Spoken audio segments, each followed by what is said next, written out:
नमस्कार मित्रों, आज हम नए ब्लॉग के लिए फिर तैयार हैं और हम जा रहे हैं मुरैना क्षेत्र में करह धाम, जहां आगे रास्ते में बताएंगे कि वो स्थान कैसा है और पूरी जानकारी देंगे और आपको पूरा टूर कराते हैं आज करह धाम का।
दोस्तों, हम आ चुके हैं करह धाम और आपको अंदर प्रांगण के और करह बाबा के दर्शन कराएंगे। और यहाँ आए तो पता चला कि एक सुंदर भागवत चल रहा है और भागवत के भी आपको दर्शन कराएंगे, बताएंगे कि मतलब करह धाम में क्यों प्रसिद्ध है, क्या मान्यता है और यहाँ पर जो तपस्या की है करह बाबा ने, जो बताते हैं पटिया वाले बाबा जो पटिया पे तपस्या करते थे। अंदर पटिया भी दिखाएंगे,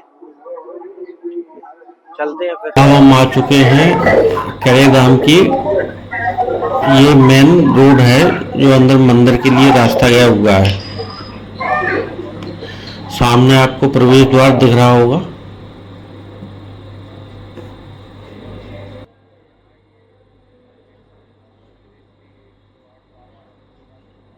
ये प्रवेश द्वार पर महाराज जी का नाम लिखा हुआ है, करह आश्रम। यहाँ पर बहुत सारे भक्तगण आते हैं और बहुत ज़्यादा मात्रा में भीड़ भी होती है। सावन के महीने में भी खूब भीड़ होती है और समय सोमवार के दिन भी अच्छी खासी भीड़ हो जाती है। ये जो सीताराम जीने गए हुए हैं, यहाँ भाई महाराज का स्थान था और अंदर ये जो रामधुन चल रही है, ये कई वर्षों से रामधुन तकरीबन 50-55 साल हो चुके हैं रामधुन को चलते हुए। और ये हम महाराज जी के जो मेन है, यहाँ बैठते थे, वही उनकी समाधि है।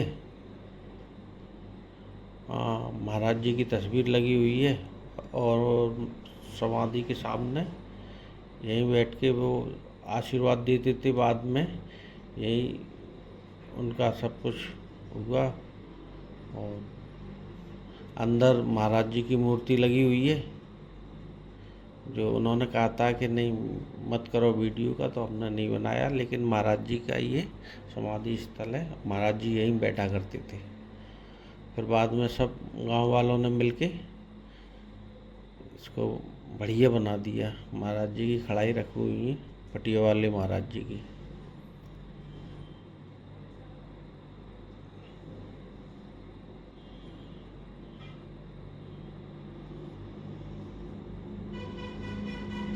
पूरे क्षेत्र में महाराज जी, पटिया वाले महाराज स्थान इतना फेमस है चंबल में सबसे ज़्यादा।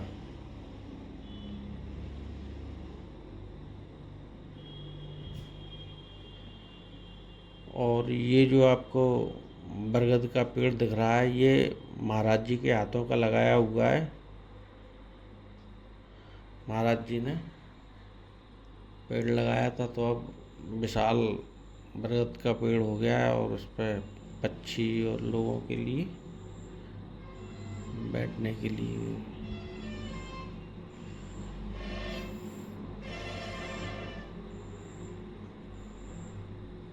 सुंदर स्थान है।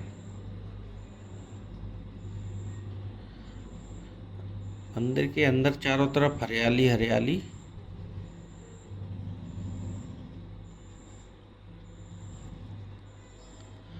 अब ये आ गए हम मैन राम जानकी मंदिर के पास अंदर जा रहे हैं, जो महाराज जी द्वारा स्थापना हुई थी।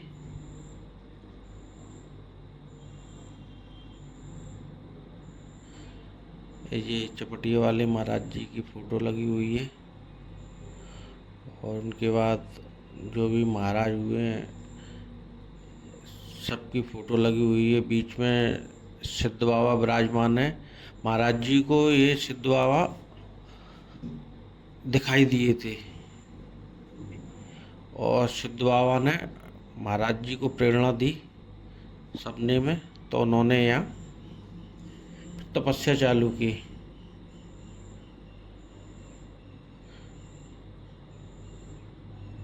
और ये जितने भी सिद्ध बाबा के पास में बैठे हुए हैं सब संत हैं। ये हनुमान जी की सुंदर मूर्ति बनी हुई है।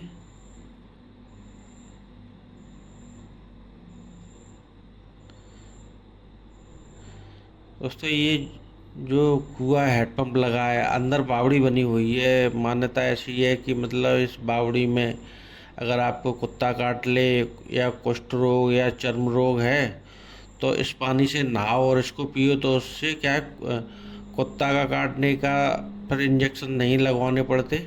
ऐसा यहाँ साधु संत बता रहे थे, और है भी। और कुष्ठ रोग से भी निजात मिलती है। तो अधिकतर लोग इस कुएं का, जो कुआं है, इसमें एक बार बता रहे हैं कि महाराज जी ने कथा कराई थी तो हजारों की संख्या में भंडारा हुआ था। तब तेल कम घी कम पड़ गया था। यहाँ पूरा घी का भंडारा होता है।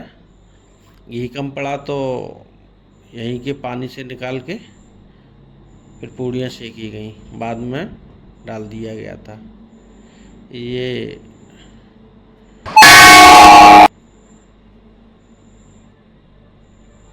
माता का मंदिर है,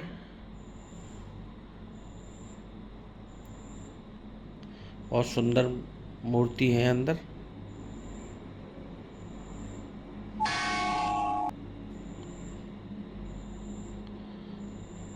माता विराजमान है। अभी पट लगे हुए थे, तो अब हम आ गए हैं परिक्रमा मार्ग में।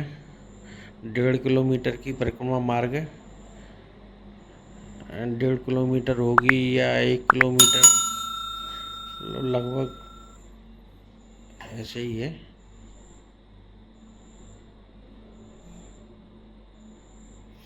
परिक्रमा मार्ग में पूरे में जालियों से पैक किया हुआ है, जिससे कि बंदर उत्पात नहीं मचाएं, लोगों का सामान नहीं खींचें।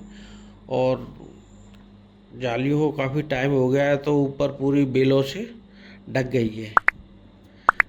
अब हम आ गए हैं गौशाला के पास में।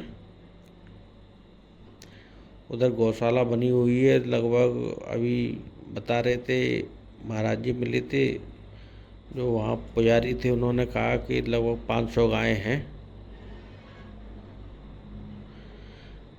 पूरे परिक्रमा मार्ग में हरियाली हरियाली है, पेड़ ही पेड़। थकान तो बिल्कुल नहीं होती परिक्रमा लगाते में।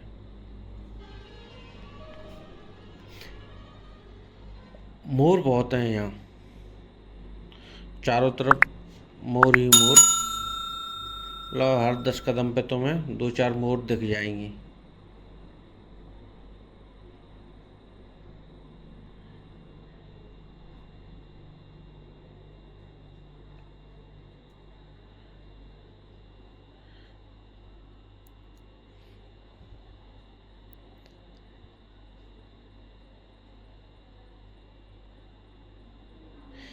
ये बैठक बना हुआ है जो जालियों से, उस तरफ इसमें दाना डाल देते हैं तो पक्षी चिड़ियाँ गिलहरी सब उनके लिए।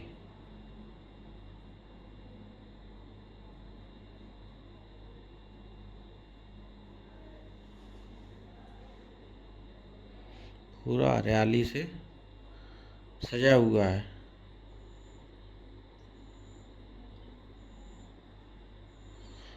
बंदर भी है यहाँ।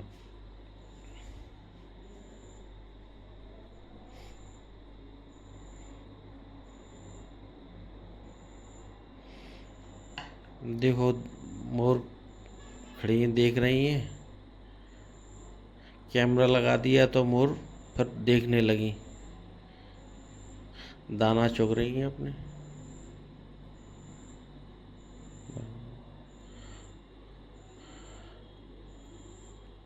अब हम आ गए हैं, परिक्रमा यहाँ आदि हो चुकी है और ये सिद्ध बाबा जी का मंदिर है और यहाँ पर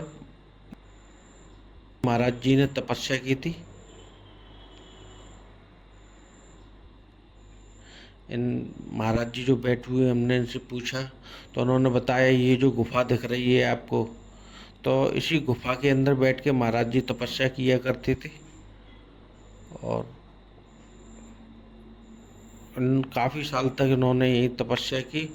उस समय जो महाराज जी बता रहे थे कि यहाँ पे जंगली जानवर आके बैठ जाया करते थे। नीचे पोखर बनी हुई है, पानी पीने आते थे तो यहीं बैठ जाते थे महाराज जी। देखिए ये महाराज जी की खड़ाई रखी हुई है,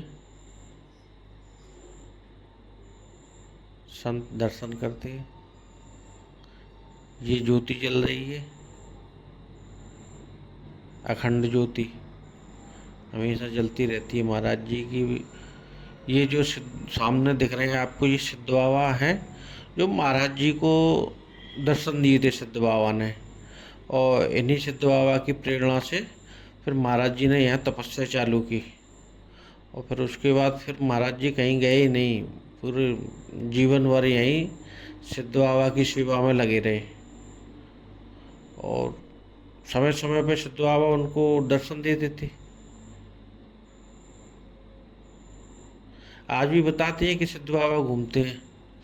ये महाराज जी बता रहे थे कि ये एक यहाँ सफ़ेद कुतिया थी, तो वहाँ एक बिल्ली ने बच्चों को जन्म दिया, बिल्ली मर गई। उसके बाद इस कुतिया ने बिल्ली के बच्चों को पाला, दूध पिलाया और डेली कुतिया दूध पिलाती थी उनको।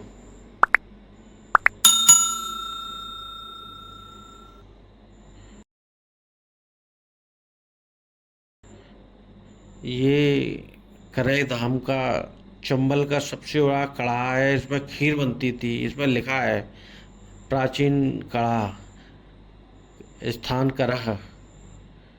चंबल संभाग में इससे बड़ा कड़ा आपको कहीं नहीं दिखेगा। ये एक कमरे में वहाँ बाहर रखा हुआ है।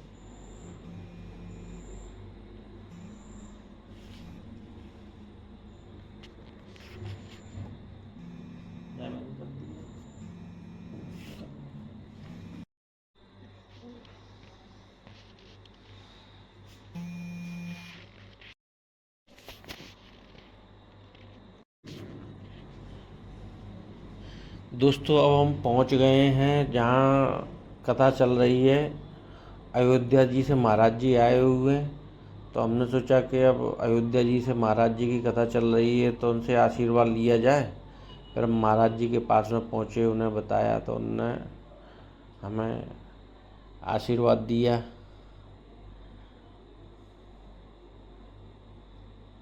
उसके बाद में जो कथा करवाने वाले थे भागवत, तो उन्होंने कहा कि नहीं भोजन प्रसादी लेकर जाना। अब हम भोजन करेंगे और भंडारे के बाद अपना ब्लॉग समाप्त करेंगे। हमारा दोस्तों अब हम अपना ब्लॉग यही समाप्त करते हैं। हमारा वीडियो अगर पसंद आया हो तो इसे लाइक करें, सब्सक्राइब करें, शेयर करें। धन्यवाद, नमस्कार।